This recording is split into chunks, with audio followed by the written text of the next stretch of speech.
warahmatullahi wabarakatuh. Halo anak-anak ibu semua. Bagaimana kabarnya hari ini? Apakah sehat?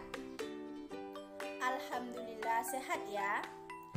Nah, hari ini kita bertemu lagi dengan materi yang baru, dengan pembelajaran yang baru dan semangat yang baru. Nah, alangkah baiknya sebelum kita memulai pembelajaran, kita berdoa terlebih dahulu. Nah, doa di sini akan ibu pimpin. Berdoa menurut agama dan kepercayaannya masing-masing. Berdoa dimulai.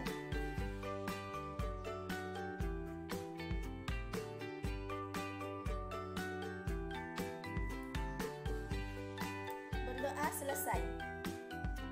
Nah, semoga apa yang kita pelajari pada hari ini bisa menjadi manfaat untuk kita ke depannya. Nah, sebelum kita memulai pembelajaran, Ibu akan mengecek kehadiran kalian semua. Apakah di sini ada yang tidak hadir atau hadir semua? Oh, hadir ya. Alhamdulillah, berarti hari ini di kelas kita lengkap semuanya dan hadir semuanya. Nah, di sini siapa yang masih ingat materi apa yang kita bahas pada pertemuan minggu kemarin? Coba, ayo siapa yang masih ingat? Nah, benar sekali, teks deskripsi. Masih ingat berarti kan? Oke. Pada pertemuan kali ini, kita akan membahas tentang materi cerita fantasi. Agak menarik ya dari ceritanya. Nah, nanti Ibu akan jelaskannya satu persatu dari pengertian sampai akhir. Sebelumnya, Ibu akan menyampaikan atau memberitahukan kepada kalian apa kompetensi dasar dan indikator pencapaian kompetensi pada materi kita hari ini. Dan Ibu juga akan memberitahu kalian apa tujuan pembelajaran dan materi kita yang akan dipelajari pada hari ini. Nah, kompetensi dasarnya ialah pada 3.3 tentang mengidentifikasi unsur-unsur teks, narasi, atau cerita fantasi yang dibaca dan didengar. Indikator pencapaian kompetensi ada dua. Yang pertama, 3.3.1 yaitu menjelaskan ciri tokoh, latar, alur, dan tema pada cerita fantasi yang dibaca dan didengar.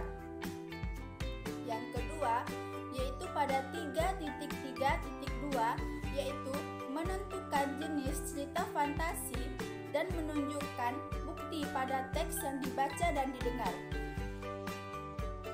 Nah, tujuan pembelajaran kita pada hari ini ialah agar siswa bisa menjelaskan apa ciri-ciri tokoh, latar, alur, dan tema pada cerita fantasi. Dan kedua, agar siswa bisa menentukan jenis-jenis cerita fantasi. Materi yang akan kita pelajari pada hari ini ialah yang pertama, pengertian dari cerita fantasi. Yang kedua, yaitu ciri-ciri dari tokoh, latar, alur, dan tema pada cerita fantasi. Yang ketiga, yaitu menjelaskan atau penjelasan tentang jenis-jenis cerita fantasi. Selanjutnya, Ibu akan menjelaskan materi kita pada hari ini. Yang pertama, itu ada pengertian cerita fantasi. Cerita fantasi dibagi menjadi dua kata, yaitu cerita dan fantasi. Di dalam Kamus Besar Bahasa Indonesia (KBBI), cerita adalah sebuah karangan yang menuturkan perbuatan, pengalaman, atau penderitaan orang atau kejadian dan sebagainya, baik yang sungguh-sungguh terjadi maupun hanya rekaan belaka. Sedangkan fantasi dalam KBBI, Kamus Besar Bahasa Indonesia, berarti daya untuk menciptakan angan-angan. Sementara itu, Nurgiantoro mengatakan bahwa cerita fantasi adalah cerita yang menampilkan tokoh, alur, latar, atau tema yang derajat kebenarannya diragukan, baik menyangkut atau hampir seluruh ataupun hanya sebagian dari cerita tersebut. Dengan demikian, cerita fantasi adalah sebuah karangan yang hanya dibuat-buat dengan daya imajinasi atau khayalan seseorang yang di dalamnya terdapat berbagai kisah.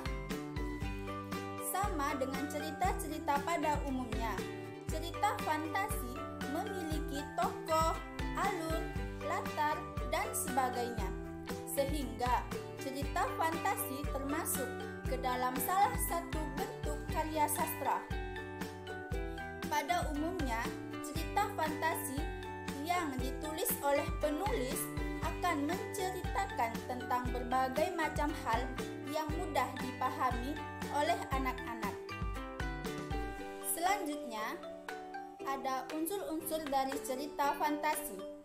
Unsur-unsur cerita fantasi yaitu ada tokoh, penokohan, sudut pandang, latar, alur, tema, dan amanat. Baik, di sini akan Ibu paparkan satu persatu dari unsur-unsur cerita tersebut. Yang pertama ada tokoh. Tokoh adalah pelaku atau pemeran dalam sebuah cerita. Ciri-cirinya adalah dengan memiliki watak atau sifat. Nah, penokohan pula adalah cara pengarang untuk menampilkan tokoh-tokoh dalam cerita sehingga dapat diketahui karakter atau sifat para tokoh tersebut. Dan yang ketiga ada sudut pandang. Sudut pandang adalah arah pandang seseorang pengarang dalam menyampaikan sebuah cerita, sehingga cerita tersebut menjadi lebih hidup dan bisa disampaikan dengan baik kepada pembaca atau pendengarnya. Sudut pandang orang pertama, sudut pandang orang kedua, dan sudut pandang orang ketiga. Sudut pandang terbagi menjadi 3. Selanjutnya, latar. Latar adalah tempat, waktu, dan suasana ketika peristiwa dalam cerita tersebut berlangsung. Cerita fantasi biasanya menggunakan latar ataupun dalam penulisannya, mulai dari yang ada dalam kehidupan sehari-hari hingga yang tidak ada atau bersifat karangan atau khayalan. Selanjutnya ada alur. Alur merupakan pola perkembangan cerita yang terbentuk oleh hubungan sebab dan akibat. Di dalam alur terdapat rangkaian peristiwa.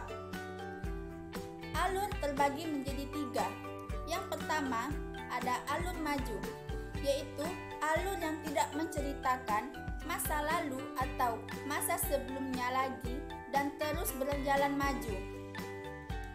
Yang kedua ada alur mundur. Alur mundur memiliki ciri-ciri yakni khas transisi waktu yang terjadi di cerita harus kuat sehingga dapat membangun alur mundur yang baik dan tidak membingungkan pembaca. Alur mundur juga harus memiliki konflik yang kuat.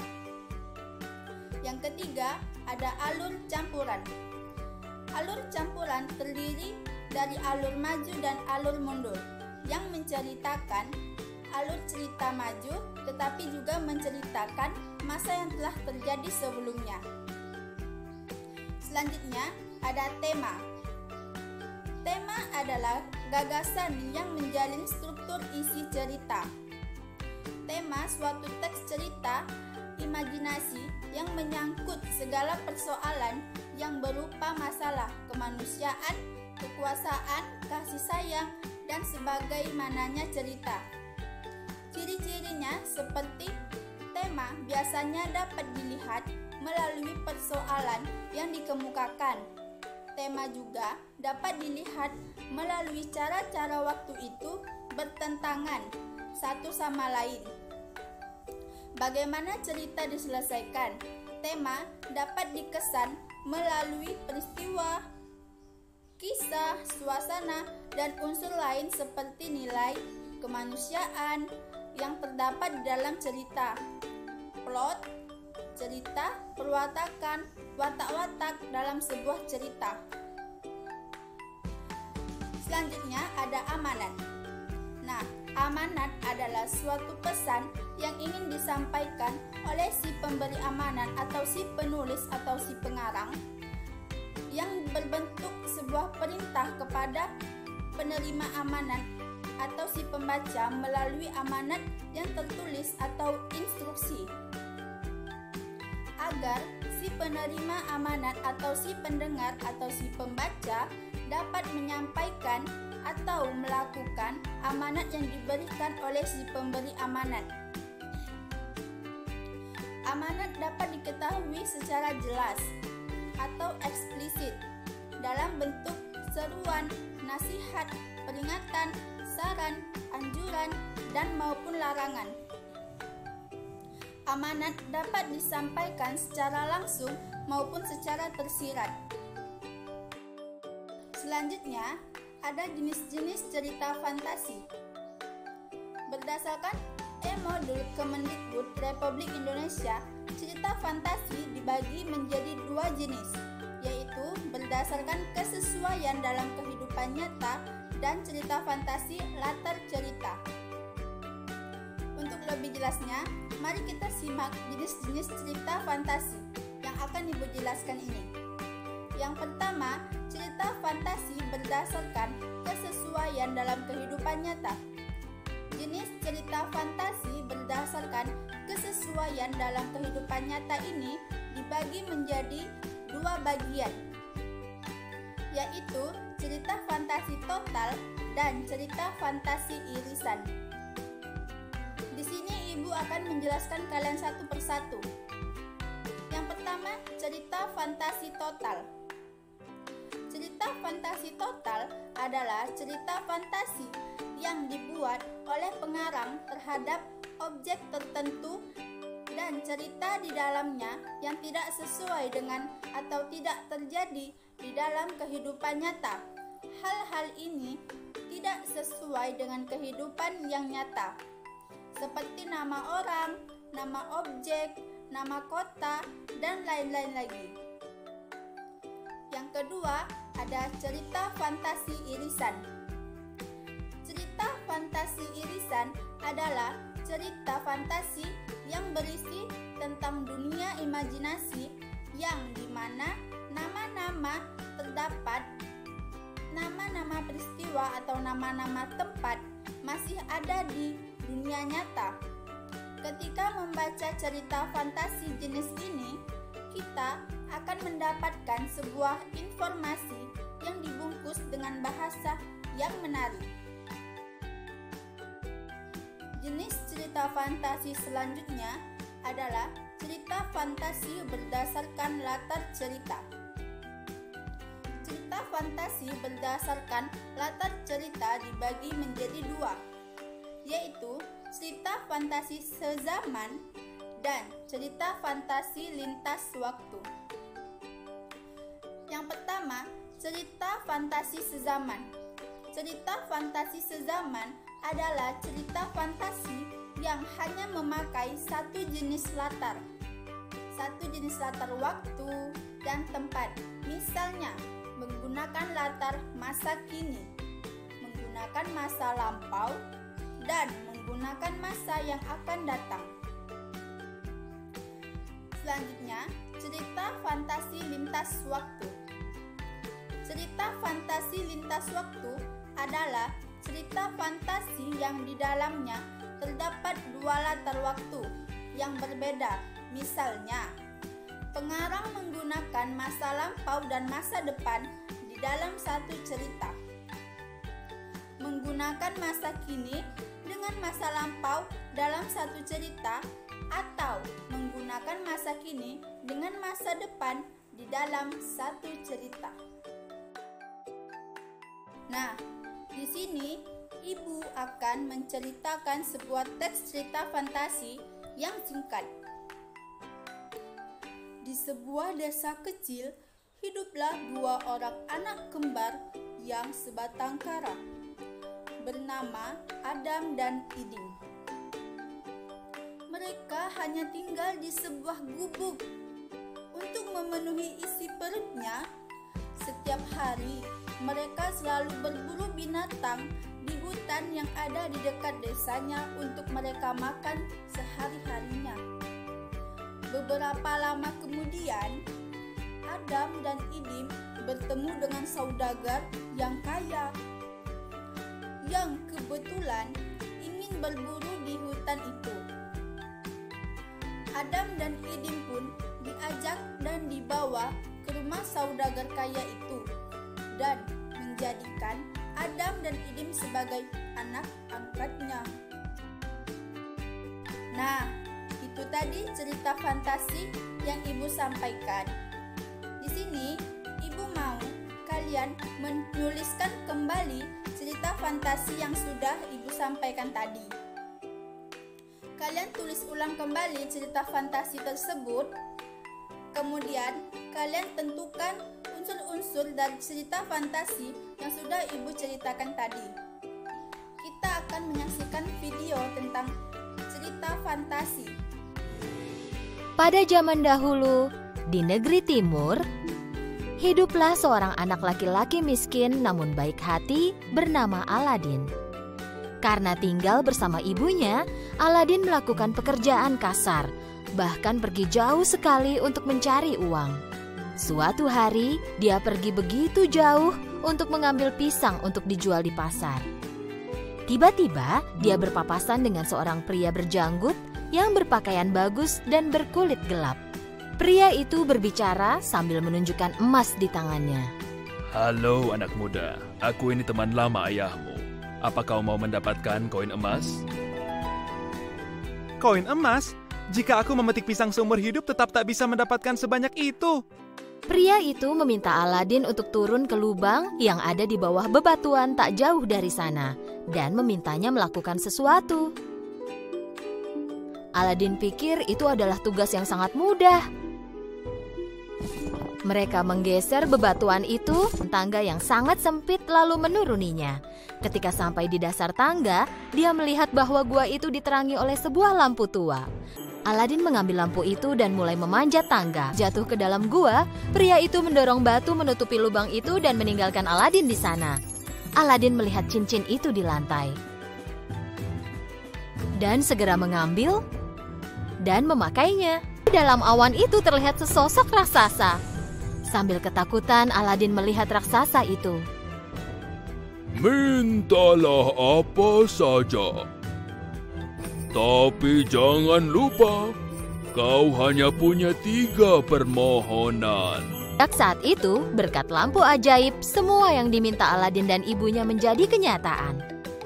Aku akan memberikan kalian tugas mandiri, yaitu tugasnya mengidentifikasi unsur-unsur cerita fantasi pada cerita fantasi yang sudah Ibu tampilkan tersebut. Nah, sampailah kita pada akhir pertemuan pembelajaran ini.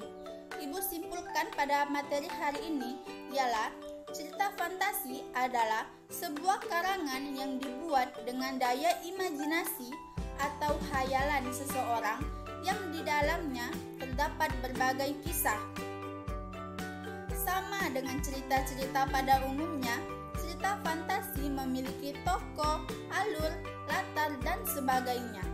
Sehingga cerita fantasi termasuk ke dalam satu bentuk karya sastra. Pada umumnya, cerita fantasi yang ditulis oleh penulis akan menceritakan tentang berbagai macam hal yang mudah dipahami oleh anak-anak. Unsur-unsur cerita fantasi yaitu ada tokoh, penokohan, sudut pandang, latar, alur, tema, dan amanat. Jenis-jenis cerita fantasi itu ada 2. Yang pertama, cerita fantasi berdasarkan kesesuaian dalam kehidupan nyata. Nah, cerita fantasi berdasarkan kesesuaian dalam kehidupan nyata dibagi lagi menjadi 2, yaitu cerita fantasi total dan cerita fantasi irisan. Yang kedua, cerita fantasi berdasarkan latar cerita. Cerita fantasi berdasarkan latar cerita dibagi lagi menjadi dua, yaitu cerita fantasi sezaman dan cerita fantasi lintas waktu. Nah, tibalah kita pada akhir jam pelajaran. Semoga apa yang Ibu sampaikan tadi mengenai materi kita pada hari ini dapat anak-anak Ibu pahami dan bermanfaat bagi anak-anak Ibu semuanya. Ibu harap kalian belajar lagi di rumah terkait materi kita pada hari ini. Ibu di sini pamit undur diri. Jika ada salah kata dalam penyampaian Ibu pada hari ini, Ibu memohon maaf. Ibu akhiri dengan wassalamualaikum warahmatullahi wabarakatuh.